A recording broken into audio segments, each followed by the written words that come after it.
What happens when a young talent breaks through? Today I will tell you why Lamine Yamal, at just 17 years old, can be the best player on the planet, and how he showed it in the Euro Cup in which he should have been the MVP. After days of research, we have the answer to, is Lamine Yamal the best player in the world? Before Yamal's arrival, the debate over who was the best in the world seemed settled. Kylian Mbappé, with his speed and goals, Erling Haaland, with his power and finishing, and Vinicius Jr., with his magic and dribbling. Each had already etched their name into recent football history, while young talents were fighting for their place. And in this arena, filled with titans, whispers began about a young prodigy, Lamine Yamal. And then, at just 15 years old, the incredible happened. Lamine made his debut for FC Barcelona, becoming the youngest player ever to wear the Blaugrana jersey. It wasn't just his youth that caught the eye, but the immediate impact he made. From his first touch of the ball, it was clear that we were witnessing something special. Fans began to dream, could this boy outshine the great? Commentators called him the future promise, but destiny had other plans. The future was now. He didn't do it alone. Big names guided him. Xavi Hernandez, a Barcelona legend, became his mentor, while veteran players like Lewandowski and Frankie de Jong supported him. However, Yamal had an even greater help, his natural talent. It didn't matter that he was still learning to handle the pressures of professional football. His technical ability, his vision, and his football IQ set him apart from anyone his age. Veterans helped him, but Yamal already seemed to know the way. The true challenge came when he was called up for the Euro 2024 with the Spanish national team at just 16 years old. This was the Dream International debut, a tournament where legends are forged and players cement their legacy. Facing the best teams in Europe would be his ultimate test. Could a 16-year-old rise to the occasion? The doubts were there, but Yamal decided to embrace the challenge and step into the unknown. In the Euro, the trials were constant. Spain faced giants like France, with Kylian Mbappé leading the attack, Norway, with an unstoppable Erling Haaland, and even England, where Jude Bellingham was orchestrating the midfield. But Yamal didn't fall behind. In every match, his stats backed him up. More successful dribbles per game than any other player, key assists, and most importantly,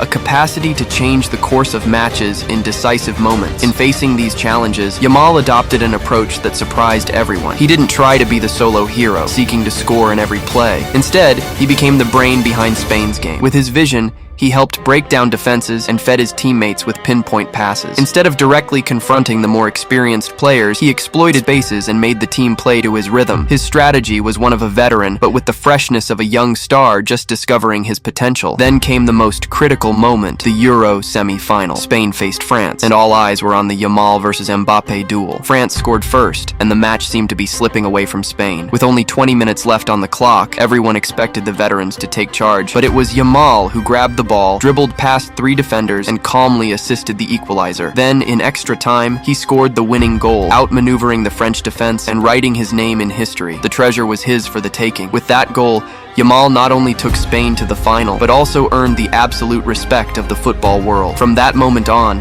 he was no longer just a promise or a prodigy. He was the player of the moment. In terms of impact, he had outperformed Mbappé and Haaland in the tournament, with more assists and a more complete game. His name echoed in every conversation. Is Lamine Yamal the best player in the world? Spain won the Euro, and Yamal was named the player of the tournament, the youngest ever to achieve this. The stats confirmed what everyone felt. More successful dribbles than any other player, more assists than Haaland or Mbappé in the same tournament, and a direct contribution to over 50% of Spain's goals. Lamine Yamal hadn't just proven he could rise to the occasion, he had surpassed the legends reigning before his arrival. He returned to Barcelona as a champion and a superstar, but beyond the title, something had changed. Now, the eyes of the world saw him as the new leader of a generation. His return to Camp Nou was triumphant, but he didn't let the glory get to his head. He knew this was only the beginning. The following season was brilliant, with Yamal leading Barcelona to more titles, and his name cementing itself among